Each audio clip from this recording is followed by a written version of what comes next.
Good morning. Happy Monday. Today is the 29th of March, you guys. We are moving through. If you missed class this morning, I wanted to just kind of walk you through a couple of these things and get you set. So one thing you need to know is your senior portfolio. You must have a senior portfolio if you want to be an AVID next year. So this is a non-negotiable. This is something we've started because it's going to be super helpful for you, your senior teachers, your junior teacher next year to get started already with what you are wanting to do with college and career dreams.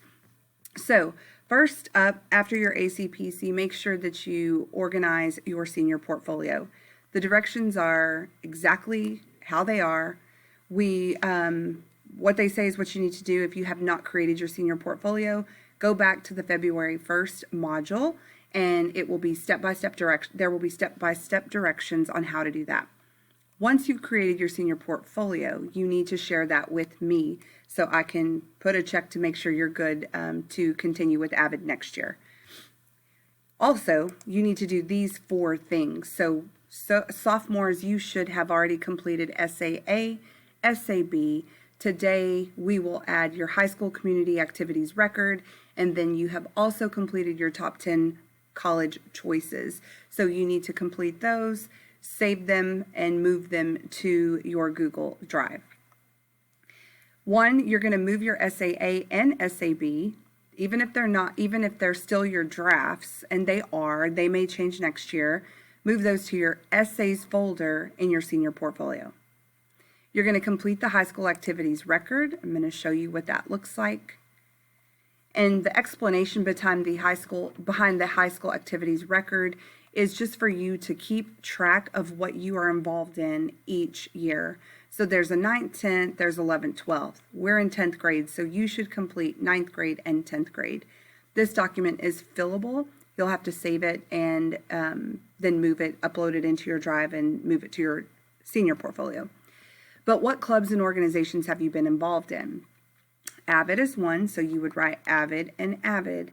And then if you're in any other additional clubs, if you're in Key Club, if you're in Anime Club, all the clubs that we have on campus, then you will additionally write those in the spots and the years you were involved with them. All of this information is coming directly from the college application that you will use for your senior year, where colleges want to know what you were like, as a student in high school. Were you involved and what did you do and how long did you do that? So you would literally check off 9th and 10th, 11th and 12th for AVID. And any of the clubs, you'll put directly what years you were involved.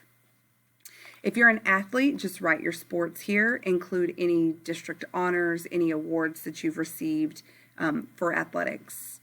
Same thing with visual and performing arts. If you're in photography, journalism, band, choir, drama, etc., write those specific things there.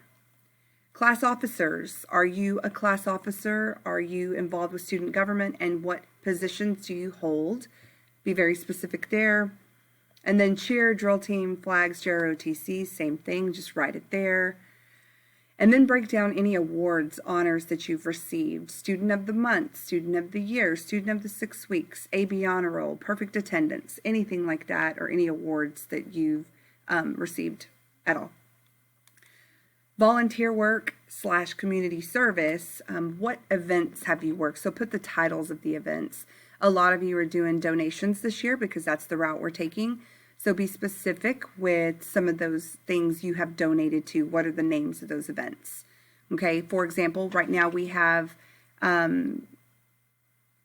snack baskets for healthcare heroes. So we're donating snacks to create these baskets so that we can go deliver to local hospitals to let our healthcare workers know that we appreciate them and are proud of their hard work. So if you donate something to there, then that's what you would put. Donated to healthcare heroes. And then you'll have an opportunity to elaborate on that.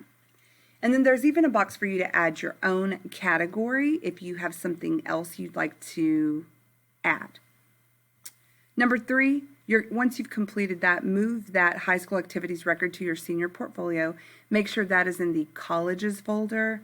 And then you've already completed your top 10 college list. If you did that on paper, go ahead and take a picture of it, upload it, and move it in your college's folder for senior portfolio, or download this one, rewrite it if you want. It's up to you. Okay, the last thing that we did today was we talked about SAB. Some of you are still struggling with finding what is that talent or that interest or that identity that has defined the person I am. And then you get to tell your story about it. So what I want you to do is go back to your March 23rd module where you were asked to copy and paste your SAB for feedback. This is the revisions part and the peer mentoring and peer editing that we wanted to incorporate. So you were supposed to go back and you were supposed to give feedback on 5 people's essays. I know the tutors were doing that as well. So go back and see what are those comments that people left me. Did I put 2 periods? Did I not capitalize? Did I misspell a word? They were very specific with their feedback. So go back, make those revisions, and then submit that final draft again. If you haven't noticed, SAB is going to be worth 4 or 5 grades, major grades this 6 weeks. So if you did it, you're getting 5 grades for 1 assignment as long as you are following directions and updating what you need to, okay? Short and sweet, here's your TRF for Wednesday. We do have tutorials, a couple of reminders. April 13th, students, there is no longer a hybrid schedule. So if you are A through L, M through Z, everybody's coming back every single day if that's what you chose. So no more hybrid, no Monday, Tuesday, Friday, no Wednesday, Thursday, whichever. We will be full 5 days a week, and I think your parents have submitted their request for what you wanted, if you were coming back full or if you were going to be a virtual student.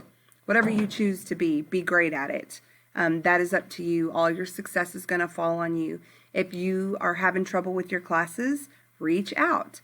Reach out to your teachers and ask questions. If you're not doing that, then that success falls on you. So just get up, pick your head up, try to move forward, try to get over whatever's going on. I promise you there's light at the end of the tunnel. I promise you you're going to make it. And when you get through this, you're going to be so happy. So participate, log on. It makes people smile. We laugh. We have a good time. There's accountability, and what we are missing is that accountability piece and interaction. So the people that are logging on are doing better than the people that aren't. I promise you that. Come to class, come to school if you want. If you need to get out of that funk and if you need to get out of that routine at home where you feel like there's just this dark cloud hanging over you and you feel so unmotivated, come to school. I promise it will change everything.